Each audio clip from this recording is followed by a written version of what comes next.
Hello and welcome back to my channel. If you're new here, my name is Avery. I'm 25 years old and today's video is going to be an April budget with me. So for the month of April, we are kind of getting back to our more scrappy roots, if you will. I have been having one heck of a year so far. A lot of things have been going on in my life, and I feel like my mood has just been kind of going like this, which is really impacting how I spend my money to the point where I really don't feel like I have a good understanding on how to even budget based off of my spending patterns. For the month of April, I really want to get back into budgeting for all of my monthly expenses, so any bills that actually come out of my bank account or on my credit cards each month as I normally do, but then being a bit more flexible with the remaining money that I have left over after that is all said and done. But what does that actually mean in practice? I'm going to be using the budgeting software ynab, or You Need a Budget, to allocate all of my money that I received in my March paycheck. So without further ado, let's go ahead and get into it. Okay, so for the month of April, I have $3,336.01 to work with. The way that ynab works is you budget every dollar that you actually have in your bank account. You're not anticipating future income or future paychecks when you create your budget. So the money that I'm allocating today is the money that I received, and it's not any speculative or anticipated money that I'm going to receive in the month of April. So that being said, what I like about this is that whenever I have a payment or a bill come out, I know that I always have the money covered because I'm never trying to assign money to a category that I don't actually have. So taking a look at my budget here, I'm going to open up every category and just kind of go into it a little bit. And as we go through, I will of course give up some life updates along the way because the year has been going a bit crazy so far. For example, there are just a lot of things going on that I feel like are making it difficult for me to decide how to spend my money.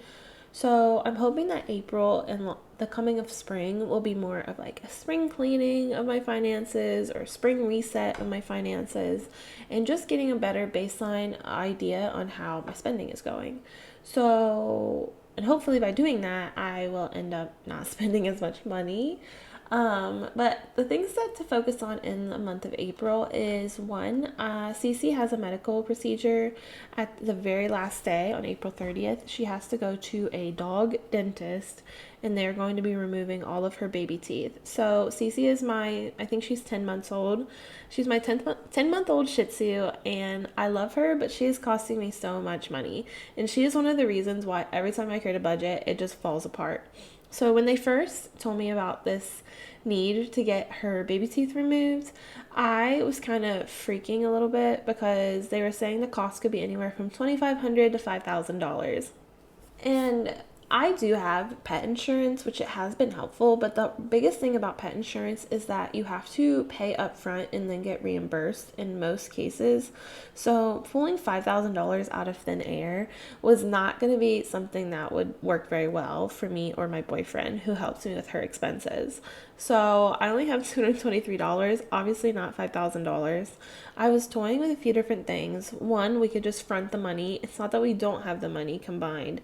It's just those aren't what our financial goals were, and it sucks to feel like you're falling behind, even if temporarily, and it's very hard to feel like you're getting ahead. That's how I feel 2024 has been for me. I find it very hard to get financially ahead. Every time I think I am making some good progress, there's just some big expense that just comes out of nowhere, out of the woodwork, and just knocks me back down again. So I've been a little chaotic because of that. Just feel like you're kind of out of control, which has been a very difficult feeling to have. But that was kind of issue number one, is that I need to find $5,000. And what I've landed on is that I most likely am just going to put the expense on my credit card.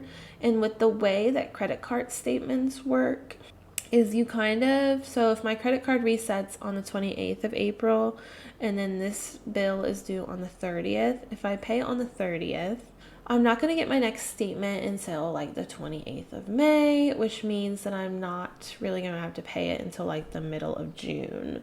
That's kind of a rough estimate, but hopefully in that time I can submit the payment to my pet insurance, get the reimbursement, make a payment towards the credit card because they take about 30 to 45 days. And after that, I can just pay the difference. So that's kind of where I'm leaning right now, and hopefully the timing works out. Otherwise, I will just have to pay the money and then get a portion of it back. But after the pet expenses, there's the pet insurance. I've already hit the deductible, so hopefully it'll be 80% covered. So thinking about, they said the max would be around $5,000. That means 80% covered. I would probably have to pay $1,000 out of pocket, and if it's split between me and my boyfriend, it's $500 each. So still not ideal, but a lot better than trying to find $5,000 out of thin air. But yeah, that is kind of my thoughts on her procedure. And she got spayed last month, which is also why I have spent so much money. And she's just had various like puppy expenses across her time. I would say if you're thinking about getting a dog and you're a first time dog owner, like I am, I would recommend getting pet insurance, but also if your mileage may vary and your finances may vary, but you should also maybe consider looking into the wellness plans, just because I've spent so much money on like and by wellness this means like routine visits, like vaccinations that they get in their first year, the spay, things like that are covered up to a point. I don't know the exact on if it's worth it, but I do kind of wish I would have thought more deeply about it, at least to help me spread out the cost, because it's just been a lot more than I anticipated. I do want to make a video about how much money I've spent in my first year of dog ownership, so stick around for that if you want to see that. Hopefully I get it up probably within the next few months, because she's not quite a year old yet. That's problem number one. We have a lot of problems going on right now. Problem number two, or not necessarily a problem, but the reason why things have just been feeling very chaotic is I'm also, where's it at? So I think I've mentioned this in a previous video, but I do have a category called a breast reduction, or my reduction category. I didn't know how much this would cost, so it's $6,000 is what I put as a goal. I also did not have a timeline on when I was going to get this. I don't want to go into full detail, but if you're a woman, obviously you might understand the need for a breast reduction. And depending on if it's considered medically necessary or not, this will determine how much money you end up spending. Whether it's kind of capped at whatever your insurance covers, or like your out-of-pocket max, versus how much it could cost out of pocket. This is a very long-winded way of saying I am 25 years old. I'm going to be turning 26 in the next few months. And I'm currently under my dad's insurance. And yes, I have a full-time job. Yes, they do offer medical insurance. However, it's not as good as what my dad currently offers.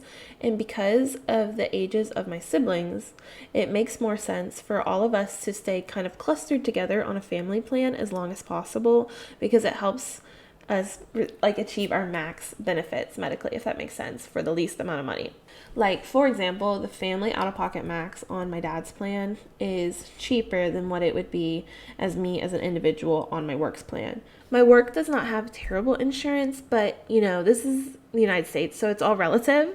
So just because it's not necessarily bad doesn't mean it's not worse, and it doesn't mean it's actually good. You know what I mean? In comparison to like a place with maybe universal health care. So lots of thoughts about insurance aside. This is a very long-winded way of saying I did do a consultation recently to do a breast reduction. I met with a surgeon, we talked about size, talked about everything, and basically we came up with a game plan, and he submitted it to my insurance company. The biggest thing with this was timing, because after the end of June, I will be off my father's plan, and this surgeon's only in network if through the end of June. If I, for whatever reason, cannot make it work before then, I would have to switch to a different surgeon inside of my my employer's network, basically. So a lot of things up in the air, a lot of moving parts, but I keep trying to say long story short, but I just keep going. So not a long story. So short story long, I'm going to keep going. So basically, they submitted my information to insurance to get a prior authorization. Another reason why I want to get under my dad's plan is because he has United Healthcare, and a lot of opinions about medical insurances aside, I have never had any issues with United Healthcare, and the cost has been very reasonable for me, you know. So the next day, it was already approved through the insurance to get the procedure done. So I have it scheduled for the end of May. And things are still up in the air, but I'll probably have a couple weeks off of work. But if I can get this procedure done, it is going to be life changing, I think, for me. And the best part about it was since as a family, we have already hit the family out of pocket max on the medical plan, this is not going to cost me anything. It's not going to cost, I'm not going to get billed for anything. It's already been approved, yada, yada, yada. So it's going to be $0. And that's another reason why I want to get it done on my dad's plan, as opposed to probably $3,500, which still isn't bad. Also, if you switch insurances, they will operate differently. Like some insurances require you to do physical therapy, yada, yada. A lot of jumping through hoops before they'll actually medically approve the procedure itself. So yes. So why am I even talking about this? I guess this is just turning into a life update because so much is going on, and I feel like every time I film a video, I end up not posting it. So sorry about that, but I have been trying to film. I just don't like the videos for whatever reason, and I find it hard to edit them for whatever reason, and I don't end up posting them. So that's the problem. So anyways, in May, breast reduction coming. Why I'm so stressed out is because this is supposed to happen at the end of May. It's a very busy time at work right now. I've also been casually looking for new work, but I think I might stay for a while because, I don't know. So yeah, breast reduction, that's problem number 2. Problem number 3 is and this correlates to the breast reduction, is in the middle of May, I'm supposed to go to Colorado on a trip. And I'm trying to find the category for this. So I went on vacation in March for a cruise. Side note, I am going to film a video about how much it costs to go on a cruise for anyone that's interested in that in sometime in the next month or so. But I already have another trip planned for a week in Colorado. It's just so much going on. It's just so many moving parts, and things are just moving in ways that I was not anticipating, including myself. I'm so unpredictable. I don't even know what I'm doing myself, you know? But my boyfriend paid for the tickets for both of us. So I said I would buy a rental car, or I would pay for a rental car. And looking at the going rate, it was about $600 probably total is what I'd end up spending, not including gas and stuff. So I need to, within the next few paychecks, so the paycheck I just got and the paycheck I'll get in April, I need to set aside $300 for this. I'm just very stressed out because I feel like the timing is horrible, because if I but the biggest thing is I need to get the procedure done before I switch insurances.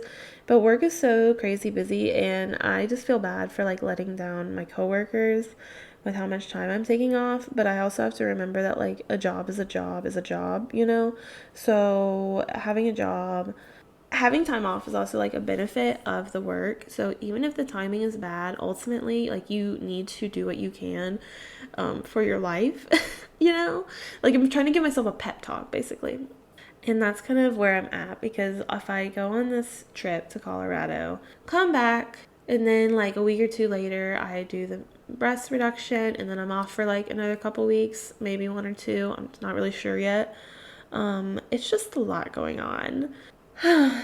And also Cece's vet expense, she has 2 weeks of recovery of that, so it's she gets her teeth done, and then she recovers for 2 weeks, and then we go to Colorado, and then we come back, and then then I have a few weeks of work, and then I go in the procedure. It's so much. It's just a lot. And all these expenses kind of combining in my mind, because I didn't know, everything was so uncertain. It was just stressing me out. So that's problem number 3. And let me think if there's any other problems. No. Okay, so let's get into budgeting. All that to be said, the reason why I'm even talking about this is I think for this month, I'm going to cover anything that has an actual bill. So this would be rent. This would be my phone. I think I might switch to Mint Mobile. So this might end up costing more because I probably pay for a year. But I will let you know if I end up doing that. I'm skipping the food categories for now because you kind of have control to a point. To a certain point, you have control over how much you're spending on food. Gas is kind of the same. Car insurance is a sinking fund, so I need to set aside money for that because I just started paying. I paid my biannual premium last month, so I have to restart, and that's about $92 a month. Auto maintenance is also a sinking fund, but there's no like predetermined bill at the end, so I'm going to skip it. Pet, we're ignoring it for now. Doggy daycare I'm not doing. Lose It is a app I just purchased last month. It's supposed to help you track like it's just a weight loss tracking app. So I just paid for that and it was like $42.99, and I might as well just restart the category just in case. So $3.59 for that. Medical, I've been trying to put a lot of money in my medical sinking fund because I am switching insurances and it's going to cost more on my next insurance. So I was hoping to save money for that, but I'm going to ignore it for now. Therapy, I'll probably do that one. So I accidentally unclicked everything, of course. Spin classes come out monthly. I've been thinking about canceling this. I just have not been going, and my interest changed so much. Right now, I feel like I have so many interests and things I want to be doing that, and some of them are just different forms of exercise than spinning, but I also really like going to the spin studio and the people that go there. Like, I like talking to them, hanging out with them, yada yada, but it's just I don't not going enough to really justify it, but I will have to like put it on pause at the very least when after I get the reduction, because I'm not going to be able to exercise for I think it's at least 6 weeks. But for now, I need to cover it. Christmas, let's cover that. My credit card annual fee, I use the Delta Platinum. I think it's like Delta Sky Miles Platinum card, and it has an annual fee associated with it, so I've been saving for that. Let's ignore ynab. We'll do Canva and my subscriptions because they come out every month. And then everything else. And I want to do my emergency fund, my student loans because I have to pay those, of course, and my Roth IRA because I want to still make sure I am investing at least 5% of my gross income. Anything else? That's it. Okay, so then I'm going to hit this underfunded button over here, and it's funded all of those categories. If you look, if I unclick everything, it's still going to show I'm underfunded by a certain amount, but a lot of these are just kind of like financial goals. Like, it doesn't really matter. What I want to do basically with this $1,778 remaining is I'm going to do something kind of controversial and kind of breaks the rules of ynab. Is I think I'm just going to leave the money there. And then as I spend money throughout the month, I will pull it from the ready to assign into its appropriate categories. And the reason why I'm thinking about doing this is because I honestly think I actually work better when I see like a big pot of money and I tell myself, don't spend it, or like try to spend as little of it as possible. And I find myself having a bit more freedom with how I spend the money, in the sense that I'm not constantly moving money around and thinking about different things. So I honestly think this will help me quite a bit, especially with my food spending, because I kept just seeing the money like in the category and being like, I can spend however much I want, and it'd be like, okay, but you're 3 days into the month and you're already out of money in that category and you're just gonna be stressed out. So is that really the best way to do your spending? Probably not. So that's kind of where I'm at with that. But I still wanted to make sure I covered like things that have like a predetermined end date in mind. Like Christmas, I know it's at the end of the year, so I don't want to be, what's the word? I don't want to be like SOL if I don't do that. But things like these, like I still have some money in there that maybe I can go a month without funding certain monthly sinking funds, that it shouldn't be the end of the world, and I have this money to help me if for some reason some big expense comes up. I have a goal to increase my emergency fund. Where to go? I want to increase my emergency fund, so I'm slowly adding money into there. I'm trying to increase it by $2,000 for the year, so that's why I put in $167. My Roth IRA, I want to, ideally I'd be bumping this up, and I'd have to run the math to maybe 6%. Let me see how much that would be. 262 really. 262, let's round it up. So take some of that money out. That would put me at 6% of my gross income going into my Roth IRA. And I know that a Roth IRA is after tax contributions. I'm just calculating how much I want to contribute based off of my overall salary. That way, combined with the 10% that goes into my pension account, I'm still investing enough money, at least 15% of my salary, if that makes sense. Another thing I've been thinking about is it's not listed here. Maybe I'll add this category. Where do I want to add it? I feel like I'm always updating or tweaking my budget. Long-term savings and goals. I have no idea. Actually, let's close all of these. And I will put it, this is too long. This is too much going on right here. I need to figure this out. If you're curious, this next month's spending category is actually a kind of a month ahead category. So in ynab, there is this concept of being 1 month ahead on your bills, and I don't budget into the next month or future months that much anymore. But at one point I was. Instead, what I'm doing now is I just put this $2,000 here and I just leave it here. That way, if anything ever happens to my income, I still have this money I can pull from, kind of as a buffer from my overall emergency fund for my actually monthly bills. Obviously, I would not be like bawling out on that month, but I would be at least covering all of my main bills and having like food and shelter, basically. So something I have to start working on is probably grad school. So let's bring back up, it's not focus on later. Is it a hidden category? Maybe I got rid of it. Focus on now. Welcome back to focus on now. I'm going to hide this. Focus on now. And let's put grad school up here. Hi, maybe I'll talk about this more in a different video, but it might be time to start planting the seeds of grad school. At my current employer, one of the benefits of working there is you can get free tuition. And if you are doing an undergrad, it's just pretty straightforward. If you're doing a grad program, you need to, you're going to get taxed on the amount of the value of the benefit above, I think it's $5,250. So with that being said, I need to start thinking about how I want to tackle that, because what that means is I'd be losing probably hundreds of dollars out of my monthly paycheck, which is kind of a tough pill to swallow in today's economy. Honestly, I feel like the cost of things has become insane, which is why I'm kind of like, damn, I don't want to spend any money this month. But I'm kind of thinking like if I start a graduate program maybe in spring of next year, I either need to have like a nice amount of money saved, like a grad school reserves fund to help mitigate that loss of income, or this category can be used for just like test materials, test prep, whatever, because I have to take a test if I'm serious about this, which hopefully I am. I feel like I've been waffling all year, and that's kind of why nothing's happening.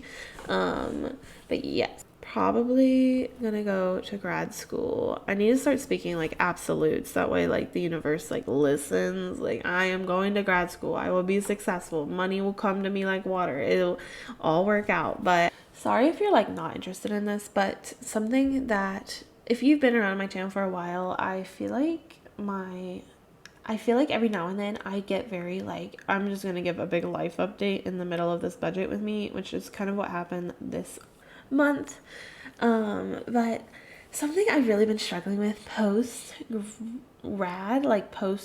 undergrad, I graduated in 2020, so in the middle of COVID. It'll be 4 years since I graduated.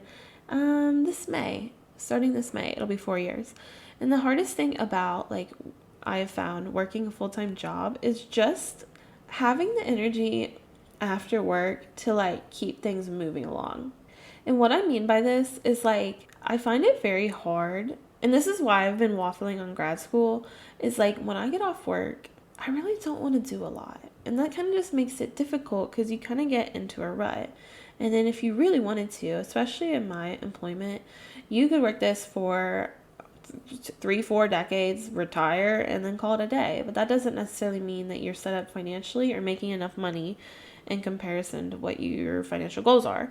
And I feel like I'm a very ambitious person, so I have a lot of financial goals. And what I have found frustrating is that it's not that I make a bad income for my age or that I make a bad income in general, but I just feel like I'm not getting to the place that I want to be. But the only way to really get there is to level up my skill set. And the only way to level up my skill set is when I get off work is to work on these things in the after hours, because you don't have time to work on it at work, obviously. And that's also why I've been kind of waffling. I feel like that's not the word. I feel like that's kind of why I've been kind of wishy-washy about grad school. One, because I didn't want to jump into any program that didn't make any sense. Two, I have a lot of interest, so I could take it a lot of different directions. Three, there's the idea of if I do it while I'm working a full-time job versus if I am trying to go for like a fellowship. Like those are two very different, in my opinion, paths to graduate school. And then 4, I just felt like working full-time and then going to school on top of that's a lot of work. It really is. And like I have so much respect for anyone that does all of that and also like has a family or has extenuating circumstances, because I don't know how you do it. Honestly, I have no idea. Shouts out to you if you like have kids and you work a full-time job and then you go to graduate school in your after hours or in your nighttime or whatever, or you do it online. It's a lot. It is a lot. I really don't know how people do it. So that's why I'm like a bit nervous. But if there's any way that I can ease the transition, for me, it's probably always going to be some sort of financial way. So I'm going to keep this category here for now and start letting it simmer in the back of my mind.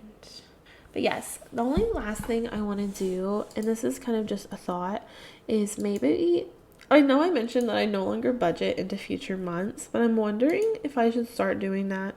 I always kind of did it with my rent because it was really nice to be ahead on rent. It just brought me a lot of flexibility after I moved out of my last place, because I was already covering rent fully through the end of the lease.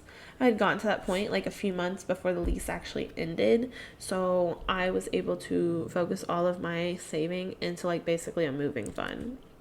So I'm gonna put $100 of this into the May's rent, and we'll see how that goes. But yeah, thank you for watching.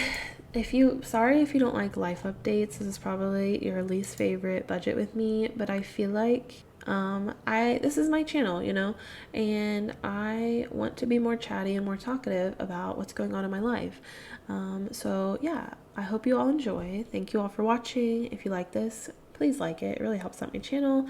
I have a goal of reaching 1,000 subscribers. Just a thought, you could subscribe. No worries if not, but you could subscribe. Just think about it. I think I'm really close to 800. Maybe I'll do a giveaway when I hit 800 subscribers. But yes, thank you all for watching. I really hope that April is a good month for you. Let me know how March went for you. From the sounds of it, sounds like everyone had a crazy March. But yes, I'm sending good vibes out to you into the universe. And yes, thank you and bye.